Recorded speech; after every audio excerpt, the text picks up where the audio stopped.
What's up, everybody? In our episode of Get Paid for Your Pet, episode number 349. My name is Jasper, and I am here with Mr. Eric Muller. As you Yo, might know, yo. he's my partner in crime at the STR Profit Academy and the STR Legends Mastermind. And you may also know him as the host of the Airbnb Mastery Summit. So, what's up, Eric? What is up, buddy? Good seeing you, man. Good to see you, dude. Where are you? It looks like you're in the mountains somewhere. Yeah. So lots of updates. This is day 2. I'm in Idlewild, California, yet again. Samantha and I came up here. We're gonna be up here for 2 weeks. So we're sitting in the mountains. Created a home instead of home, and we're gonna be traveling for the next 2.5 months. So we're pretty Awesome. excited. That's fun, man. That's super exciting. And we're going to talk a lot about that because you're going to share some insights that you have gained from looking at about 100 Airbnb listings, specifically about, how are Airbnb hosts marketing their listings right now? What are the traveler personas? And you're kind of one of the new traveler personas. So we're going to dive into what that means for us Airbnb hosts. How should we be marketing to these new travelers, the work from home traveler, the home instead of a home traveler. But also we're going to give you guys some updates on what's been going on inside the STR Legends Mastermind. We've been running that for about 2 months virtually now with Zoom calls almost every single week. We had some incredible people join. If you've been following the podcast, you've already heard from some of them because I've been interviewing some of them on the podcast. But we want to share some insights as well that we learned from the Legends group. And as always, things that we notice in our community, in the Profit Academy, in the Airbnb Profit Club. So we have a lot to talk about. So let's dive right into it, Eric. So why don't you go ahead and share what you've learned from looking at? I think you've looked at over 100 Airbnb listings because you were looking to book some places for yourself, right? So what did you learn from that? Yeah. So due to the climate of the world right now with the lockdowns and, just the current situation, we decided to essentially sublet out our house down in San Diego and just hit the road for the next 2 months. We figure if we're going to be locked down, we can obviously both run our companies from home. We might as well go and find some really cool properties, some cool areas that we've never been to, and live there for a few weeks, if not a month. So we started this journey. I made this decision about a month and a half ago, and through this, I started choosing different cities I want to go to. We're in Idlewild, California. We're here for a couple of weeks, and then we're going to Lake Tahoe, and then up to Boise, Idaho, which I'm super excited for. Then down to Park City, Utah. Then the Grand Canyon, and back to San Diego. And we're looking at these, and I'm reaching out to owners, and I'm using Airbnb to find these properties, and I'm reaching out to owners as a new, obviously as a guest, looking to stay at their property for anywhere between 2 to 6 weeks. And when I started noticing, I noticed a lot. I noticed a couple of things. One is the decisions that, for example, my girlfriend Samantha, who's coming with me or is with me, her decision factor on a property completely blew my mind. And I'm starting to notice this is a new travel persona, and we can get into that. And then I noticed how the lack of marketing Airbnb hosts of all sizes, from the mom and pop that has 1 or 2 properties all the way up to the biggest companies of Picasa, who have thousands and thousands of units, are lacking the marketing to attract this new travel persona, right? And it's really interesting. So we can get into both of these real quick. And I think the first thing that I started noticing is all these markets outside these bigger cities are doing really, really well. So secondary markets, right? And the cities and the areas that we're choosing to go to, they're, we're choosing to go there because we want to get away from the big cities. We want to be in nature and kind of spend our time here. And I started going through and looking at hundreds and hundreds of properties, or probably not hundreds, maybe 100 properties in these areas, and just messaging all these hosts, saying, introducing myself, telling them why I'm traveling there. But most importantly, that, myself and my girlfriend, we run companies from home. I run, this company with you virtually, and Samantha runs 2 companies. So internet is very, very important. We started noticing, let's talk about the owners real quick. We started noticing that the Airbnb hosts that are on the platform right now, very, very few are actually marketing towards this type of persona of traveler that wants to, excuse me, that wants to rent a house for an extended stay, right? They're still marketing their properties to the pre-COVID type of traveler, which kind of blew my mind. What I started noticing with Samantha was like, I would find this incredible property on Airbnb and bring this to her. And she's like, oh, that's a beautiful house, but how's the internet? That's the very first question she's asking me. And then she's like, can you confirm the internet? Don't book this house until you confirm the internet. Because if we're there and we can't work, then there's no point of leaving our property, right? We have to create a home instead of home. That's something that Chip Conley coined on our mastermind 2 months ago. So I started noticing that the most important thing right now for travelers is strong internet, obviously. And I that's a no-brainer for all of us. But now more than ever, the ability to run virtual events or just be able to work from somewhere with strong internet is extremely, extremely important. And then 2 is the setup for co-working. And what we started noticing is that, excuse me, what we started noticing is that a lot of the travelers now, it's not just one person working from home. Families are leaving and going into and doing these types of travels. And there's multiple people that need to work at the same time in these houses. And we started noticing that most Airbnb hosts are not set up for any type of co-working. So there's a lot of rabbit holes we can get into here, but I think the most important that I noticed is the new traveler is an extended stay traveler that is looking for a home instead of home. Okay, and we can get into what that means. The most important thing that we can do as hosts is market to that traveler right now and be able to ahead of time figure out what they are looking for to make that decision and stay at their properties. This is all making sense? Dude, it makes a lot of sense, man. I lived like a digital nomad for 8 years before I settled in beautiful Barcelona. So I get it, man. Like that was always really important for me as well. But now, as to your point, people are running Zoom calls. People are doing Yep. Zoom conference calls with their employers, with their employees, and you need to have a certain internet speed, right, in order to make that happen. I mean, we know all about that because you and I have done by now so many calls together, and we've also been in different places around the world. And if you don't have that minimum speed, and I typically look for 25 Mbps. Mhm. That's a minimum for me. If the host can't guarantee that they have 25 at the minimum, then I don't want to risk it, because how am I doing? I'm going to do the calls. So I get it. I'm Yeah. 100% So, on board all with right. that. So let me break this down, because there's probably people listening right now and be like, these idiots are talking about internet. Of course you need strong internet, right? This is my point behind this is I reached out to so many different management companies, hosts, the biggest companies, all of this. And I said, and I had a message that I copy and paste to every single host before I booked a property. And I said, hey, I absolutely love your home. The message is something: I absolutely love your home. Myself and my girlfriend are traveling to this area, and we're looking to, book your property for an extended stay. We both run companies from home, and we're planning on working for 8 hours. So having a strong internet is extremely important to us. That's our most important thing.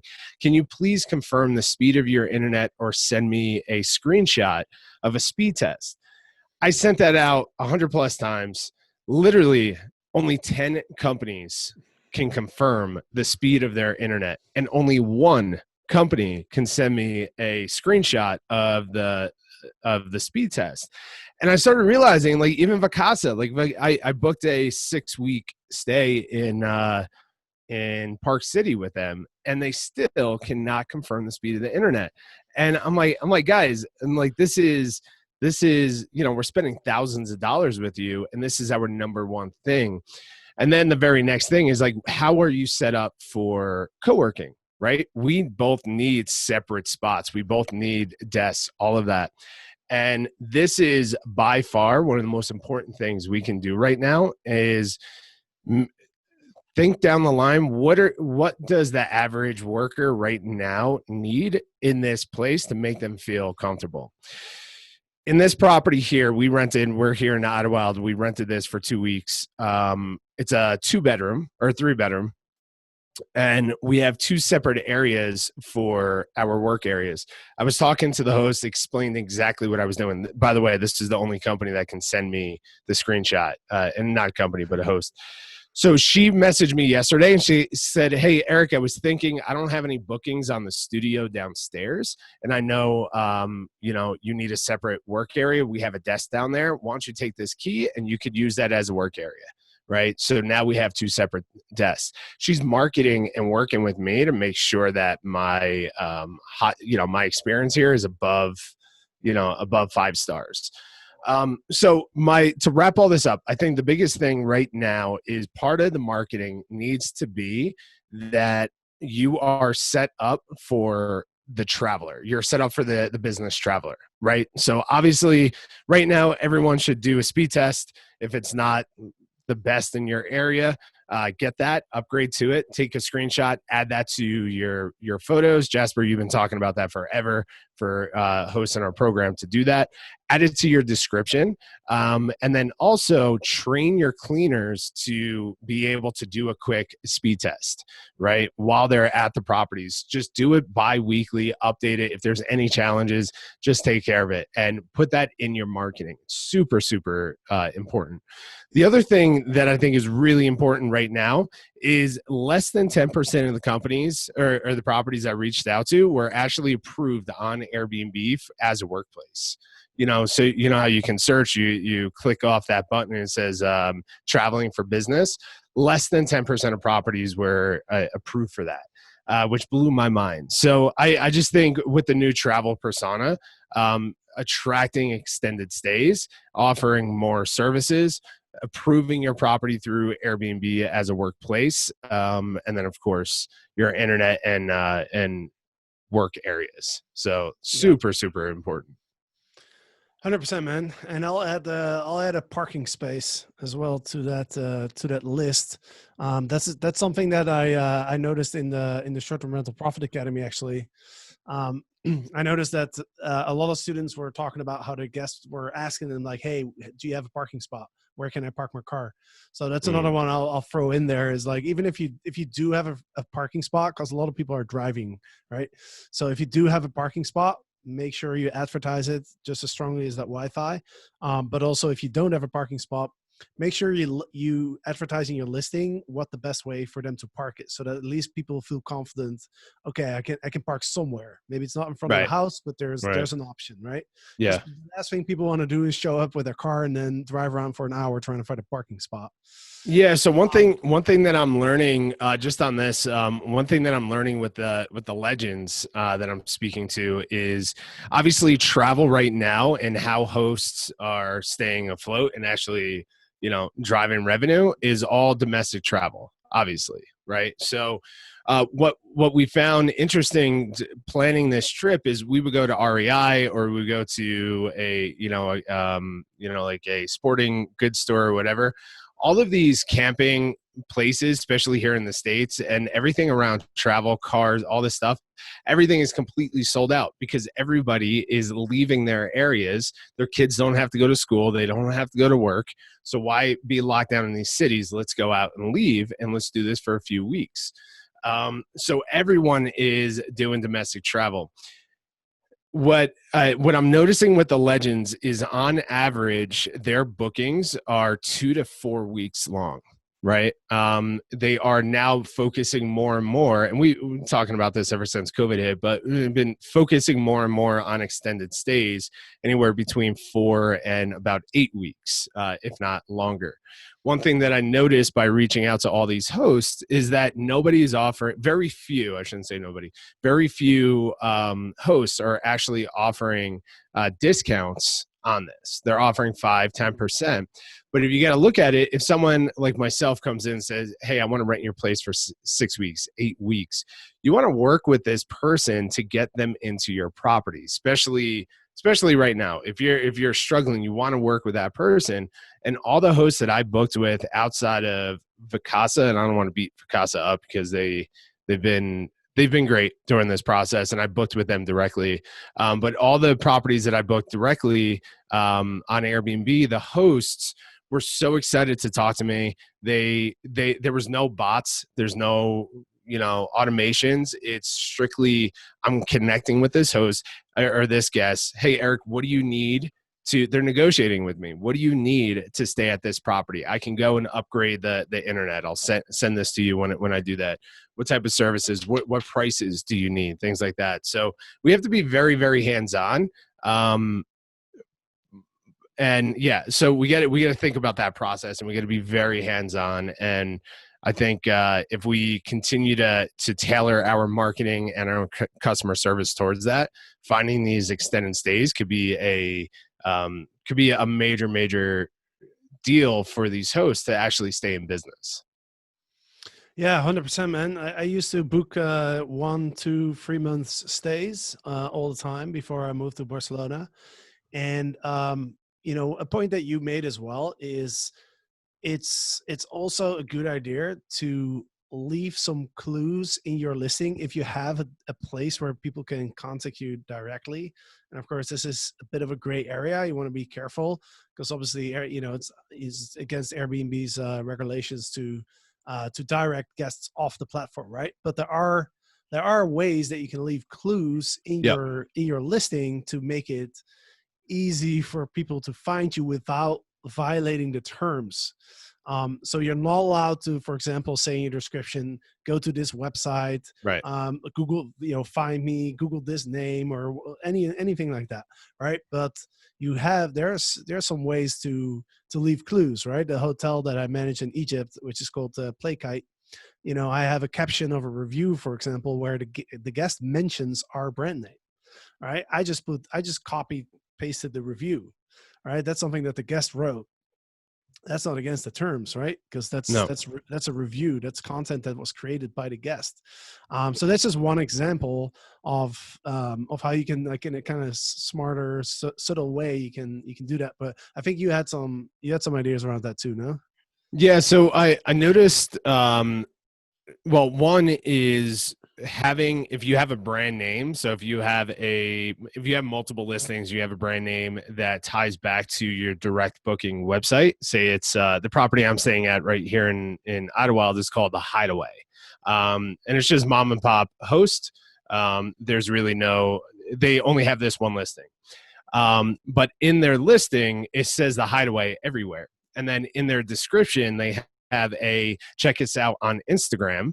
So you can promote your Instagram at the Hideaway. And I should know the tag name here, but I think it's Hideaway CA, where they're driving people back to their Instagram page, right? So obviously have it in your description. If you look at the bigger companies like Vacasa, they have Vacasa and then dash and then the name of the property or whatever their tag name is for that specific property. And that's how I booked my Park City side. I was reaching out and speaking to somebody on Airbnb, but I just could not get the response that I needed. So I reached out to Vacasa directly because I knew it was one of their properties, and I was able to book with them directly. Saved a few $100. It wasn't anything major, but I was able to deal with that right away. But yeah, so you can do things like that. That's what I would recommend. Also, if you have a really unique property and you're building social media around that, you can promote your social media. But yeah, be very careful with the actual wordage. I think check out and then you put your Instagram handle is completely fine, but go to this website, they'll block that website out. So, but yeah, this is all stuff that we all know, and a lot of people practice, but this is, I think, the new norms for us marketing. This is the new standard for all of our properties.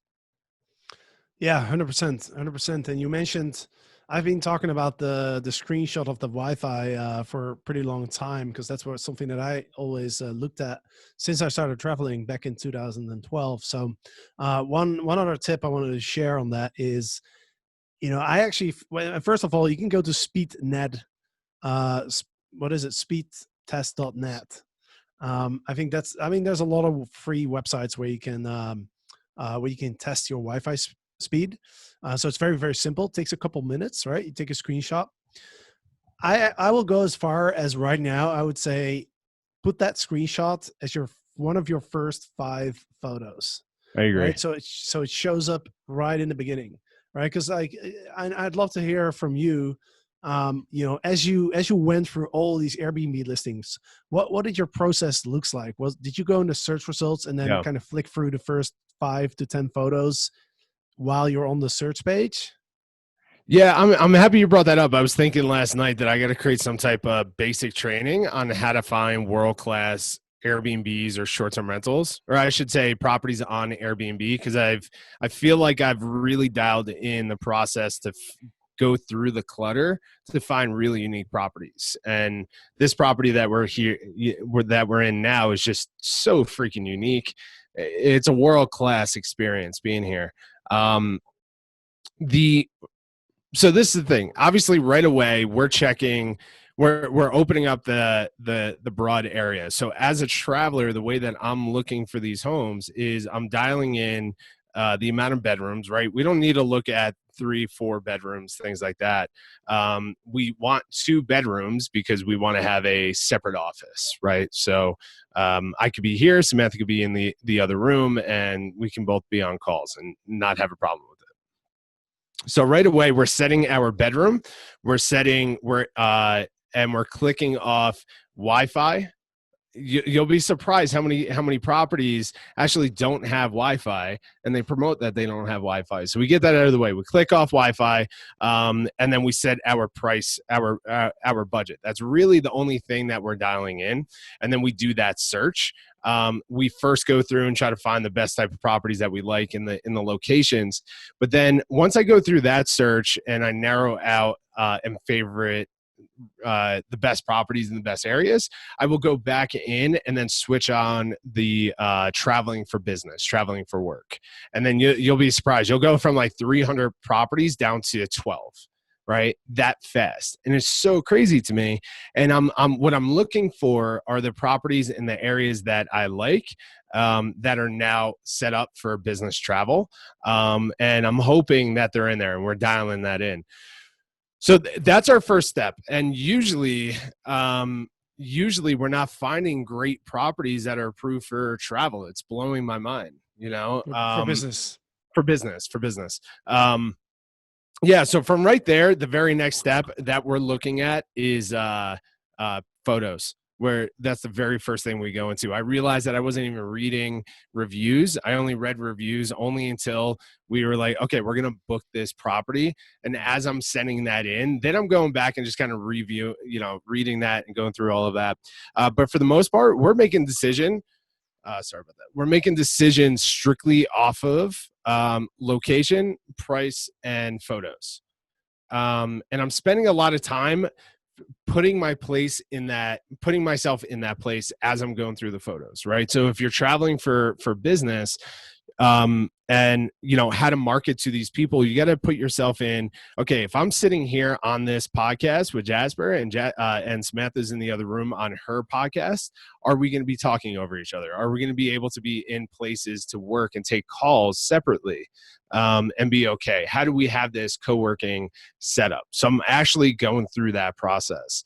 And then once we start messaging, I don't even send in requests. I send a direct message to the host, and I'm talking to them and I'm taking my time, all of that. So I think getting approved for business travel is extremely important on Airbnb. Two, and everybody knows this, is the photos, but really putting focus on those photos, building out your work areas, right? Really dialing that in, really dialing in and marketing your internet speeds, how this is set up. These owners actually have microphones here, they have lighting, they have all this stuff because they are trying to attract me, which is the extended stay person who works from home. So, but yeah, so we go through that process, and then from there, we're trying to find the most unique homes, and it's been fun so far. But there's really no groundbreaking tips here, other than the process of dialing out and canceling out the properties that are just not checking off our needs. And it seems like the only thing that we really need at this point, outside of budget and location, is the internet and work areas.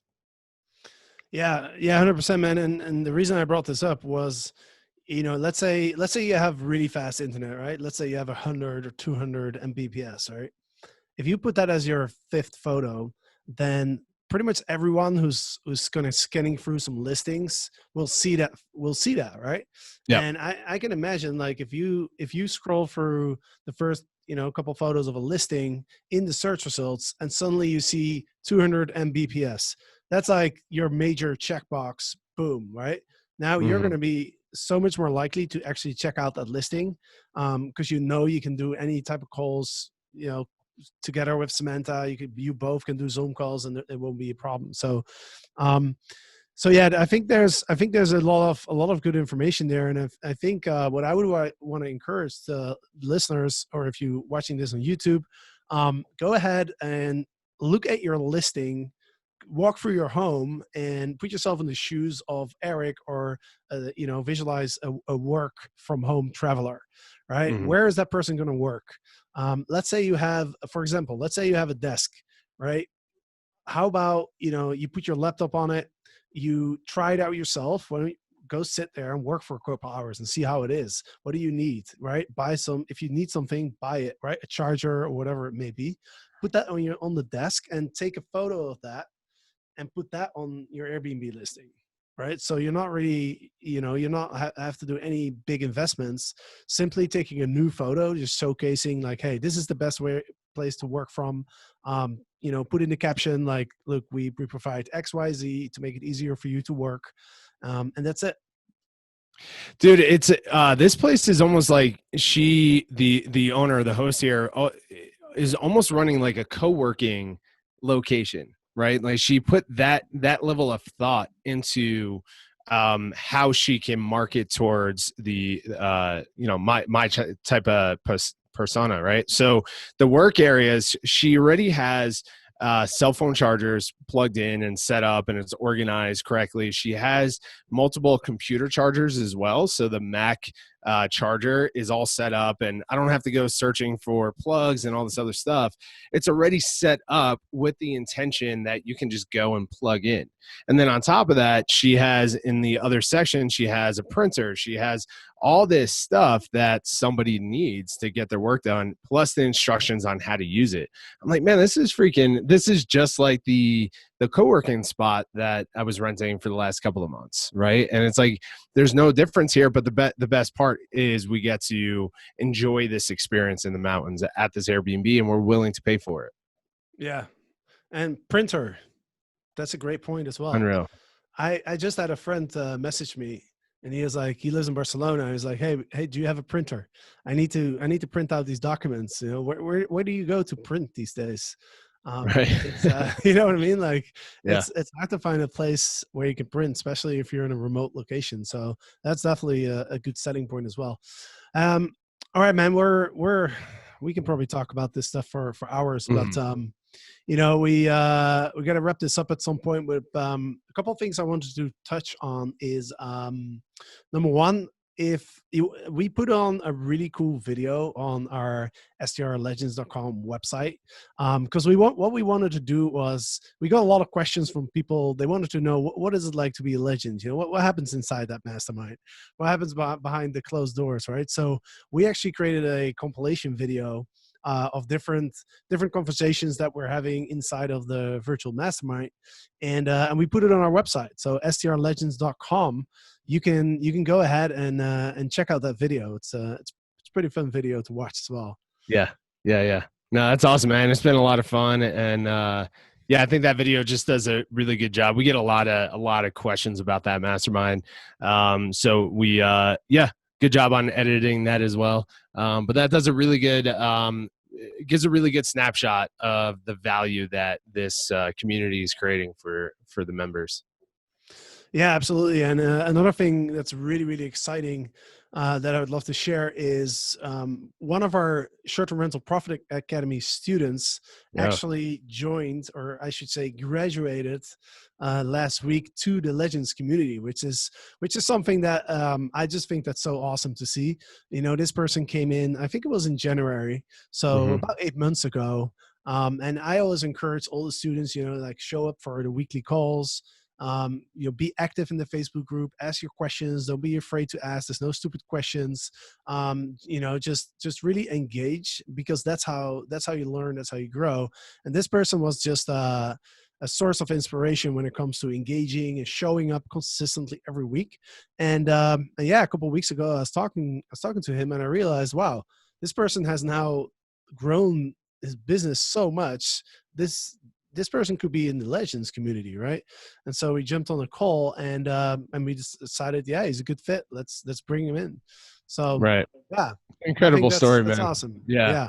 Yeah, and congrats to them. They, I thought it was incredible. And to your point, he played all out. That's something that we tell not only our legend members, but our members who join the Short-Term Rental Profit Academy is you have to play all out. You have to show up to all these calls. You have to actually put to action what you're learning, not just consume it. You have to actually take action on everything that you're learning. And he did that literally every single week, was on every call, went through, and we were looking at his training, the Short-Term Rental Profit Academy, went through everything that was in there, took action, and in 8 months scaled this company. And now he's building hotels, and he's buying properties all throughout his city, and literally went from just a brand new host to scaling and graduating into Legends. So we just invited him in, and yeah, I'm excited. I'm excited about his company, and I'm also excited for him to inspire others to do the same. We have a lot of people who are inspired by this Legends community, and there's a high threshold to get in here. To enter into Legends, you have to do a bare minimum of $2 million in top line revenue, right? Or have 30 listings, or own a hotel to enter into to even qualify, I should say, for Legends. We don't invite in everybody who applies. But we have a lot of people that are looking up to this and that want to get into Legends. And I think Philippe's story is a really incredible story to watch that, because he did it in less than a year. And through that process, he grew as a CEO, he grew as a host, and now he has grown his wealth. I mean, it's incredible to see that he went from just hosting a couple of properties to now being able to put investors together and develop hotels throughout his whole city, which is unbelievable. So yeah, I'm excited for them, and I'm excited to inspire others who could be listening to this, that it is possible to go through that Strapa program and get to the point of graduating into the Legends community, which is a whole nother level of value and excitement in this industry. Yeah, absolutely. And so if you're listening to this and you have like 10 to 30 units or so, feel free to reach out to us at support at strlegends.com. We're always happy to talk and support you on your Mm-hmm. way to becoming one of Legends, like Philippe did. And by the way, I interviewed Philippe a few weeks ago on the podcast too. I think it was episode number 344, which was before I even realized that he was getting to the Legends level. And we talked a lot about how important it is to be part of a community and bunch of other things. So, but anyway, yeah. if you are running over 30 units, you can apply for the mastermind where you still have some spots left. So strlegends.com/apply. If you otherwise check out the video, it's a really cool video. And yeah, if you have any questions, feel free to reach out to us at support@strlegends.com. So with that, Eric, thank you for joining us today. I know it's a little bit early in what's that place called where you are? Idlewild? Idlewild, Idlewild, Idlewild. California. Yeah, it's Idlewild, beautiful, California. beautiful area. Yeah, it's Yeah. not that early, but I appreciate you bringing me on here, man. Thank you for everyone who's listening, and excited to. We're going to be sharing a lot about our travels, our home instead of home travel. So either follow us on Instagram at STR Legends. I'm going to do a lot of sharing there, or my personal page, Eric D. Muller, as well. And I'll share tips on what we're learning as we're doing this travel. Yeah, that's fun, man. I saw some of your Instagram stories. Actually, that was it's definitely fun. So I totally recommend that. So Eric D. Miller at Instagram or STR Legends at Instagram. Awesome, dude. Any final words of wisdom before we That's wrap this it. up? Let's crush it. Let's take action. Let's go, All right, baby. all right, Ready. everybody. Let's go get that speed test. Take that screenshot. That's right. Put it as your 5th photo. And next week we'll be back with another episode. It'll be number 350. So another milestone reached. So That's that's awesome, exciting. man. Congrats. Yeah, thanks, buddy. All right, everybody. So thank you for listening or watching. If you're listening, go ahead and check out the Get Paid for Your Pet YouTube channel because we're recording all these podcasts on video so you can see us talking. It's a bit more fun to watch than to listen. So go ahead and check that out. Like the video as well if you if you like it, of course, and hit that subscribe button as well. So thanks, everybody, and until next week.